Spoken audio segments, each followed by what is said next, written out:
Grab you a cup of coffee, and today we are going to be talking all about why we chose Duolingo to teach foreign language for our homeschool high school.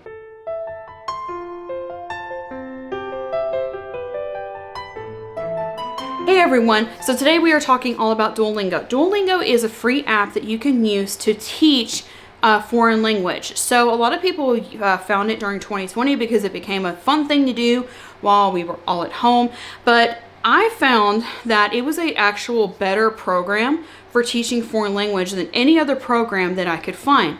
Then a couple of years ago, I found out that homeschool, umbrella schools and counseling sessions and whatever have actually started approving Duolingo for foreign language. Here's why. And this is just gonna be basically a talking video about Duolingo because there's not really lessons. And that's one of the things I love about it. So number one, there's not really like a specific lesson plan set. What I do for my kids is, first of all, we download it onto their Chromebooks. It is an app for your phone, but because your Chromebook basically functions off of apps as well, you download it to your Chromebook or your phone, and you just get started. You choose the language that you want to do, and at least do 30 minutes a day for 5 days a week.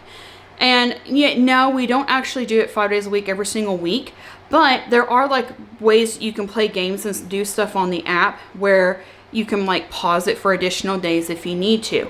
Here are two things that we'll plug in really quick. Number one, at the filming of this, they are not a sponsor of our channel. Number two, there are ways that you can actually pay on the app to have like a plus version of the app where there are no ads at all. So far as I understand it, we've not had a problem with ads on the app. I think most of them are just Disney Plus. I don't know. Or like for kids games and things. Because most of the time, a lot of kids use Duolingo now. We have used another online program to teach Spanish 1 and 2, and it was through Monarch.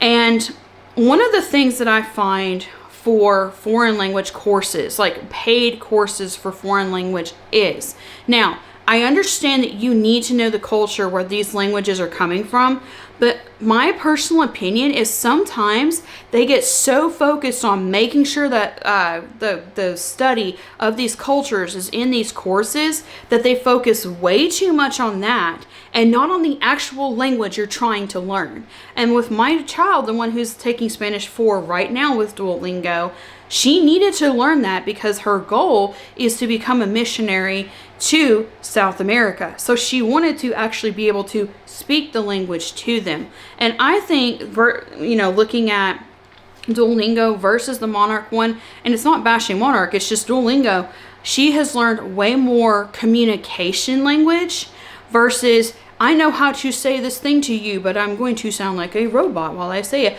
Versus Duolingo, she now is to the point where she has progressed through 2 years of Duolingo that she has to articulate it into the mic on her Chromebook to be able to move on to the next lesson.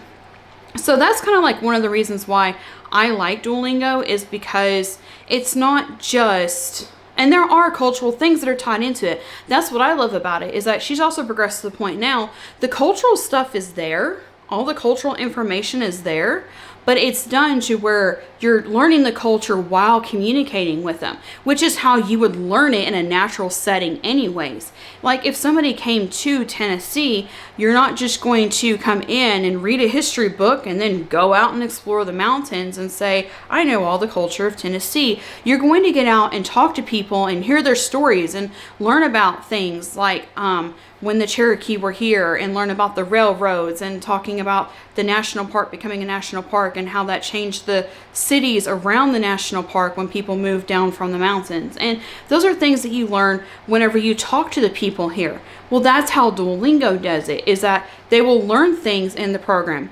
The other reason why I like it is because it's fun. And like I know that not 100% of everything you learn in school is going to be fun. Learning about Oak Ridge was not fun. Learning about the Great Depression is not fun. I've never heard anybody say, I'm so excited to learn about the Great Depression. But there are ways that you can still have fun in school. And there's funny moments in Duolingo where like they'll wear, like, little characters will wear like funny hats or something. Or it'll have like little funny moments in it. But it's actually, and it's also, the other reason why I like it is that, hi, I'm a mom. I'm a mom of 4. I'm a mom of 4 teenage girls. Sometimes I forget things. But the app, if we just get busy with the day and we're like, hey, did we do foreign language? There's a time thing on there. It'll tell us, did we do it? Did we not? Okay. And there actually is a way, I haven't done it on any of my kids. There's a way that I could get emails back of like, hey, this is what they're learning. Hey, they're doing a great job. But I haven't really had to look at it. And all of our kids have Google Family Link on their Chromebooks anyways, which one of the main reasons why we actually do, one of the 2 main reasons why we do that is because it actually blocks a lot of like inappropriate ads. So that's one of the reasons why my kids are pretty cool about having it on there. The other one is just because I have one that like won't log out of school when she's supposed to unless we have a timer on her thing to where it locks out and she has to have a parent access code. So there's that too. With the whole Google Family Link on there, I could go and look if I wanted to. I haven't really felt the need to. And that's the other thing, like as a mom, especially with 4 teenage girls, I want to know that what they're doing for online school is safe. And so far with Duolingo, we haven't had any problems with it. So yeah, I really do highly recommend it because, like I said, number 1, they are getting the cultural exposure. Number 2, I feel like they're getting more of the actual language syntax study with the course. And number 3, there's so many languages that you can actually choose from. Well, also number 3, choose from. And then number 4, they're having fun. So currently right now I have one that's taking it for Spanish 4 because she did 2 years of Monarch. When she started Duolingo, she started at Spanish 3. But the cool thing was because she'd already done 2 years of Spanish 3 with it, she took like some kind of test with, I don't know if it still does this, but when she did it, she signed up and she took like some kind of test of how much Spanish did she already know. And then she was like, Mom, it's almost like it got me back to where I was with the class. And now I'm just I'm back to where I need to be instead of starting back at basics. So she basically just picked up and started going with it. And now she's to the point where she's actually like communicating through the mic and like saying the words out loud. Like she hears them in her earbuds and then she repeats them back. And like, it's like she's having a conversation with the app itself and learning how to do the conversation. By the way, I'm hard of hearing. This is conversation, so I keep signing that because that's what it is. Also, I talk with my hands, and I'm not always signing when I talk with my hands. So, just to let you know. Let's see. I have another one who's taking. She took it, and she's been taking She took Japanese last fall, and then this fall she'll be taking Japanese too with Duolingo. And then I have another one taking it, and I don't remember. She's taking 2 foreign languages, and she's doing French at one time and German at another. So I can't remember which one she's doing which, but you can do both on Duolingo. And I think you can actually sign up to do 2 languages at once. Now with French and German though, I tried to explain to her they're very similar. She needs to just do one at a time or she's going to get confused because I took both. I actually have taken both French and German. Plus my grandmother was stationed in Germany for like years and years and years. So like she taught us German at home when we were living at home with my grandmother. So like I have some communicational German as well, but I also took French because my goal actually after high school was I was going to go to France, and then the trip that I was planning for ended up falling through, so we didn't get to go. But yeah, Duolingo is great for that too, of like, hey, I'm going on this trip, I want to be able to at least know some phrases to be able to not look like a complete noob when I get to this place and go and do these things. So that is my overall review of Duolingo so far. As far as I see it, it's pretty kid safe.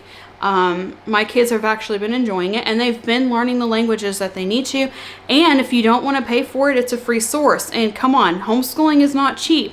So, and I know that like if you're homeschooling, one of the parents in the home or guardians in the home had to make a sacrifice to not like have a full-time job so that they can homeschool their kids. So anytime we can find a free, reliable resource, that's a plus in my book. That is it for today's video. Thank you to all of our members for supporting this content and allowing us to continue making videos. And thank you to every single one of you. I really do mean this. Whether you're a member, whether you give super thanks to help support the videos or not, no matter what you do to help support us, anything you do helps support us, and it helps keep going to encourage other homeschooling families through each of the videos that we do. And even if you're not homeschooling, for any of the other videos that we do, thank you for watching. Thank you so much for your support, and we will see you next time.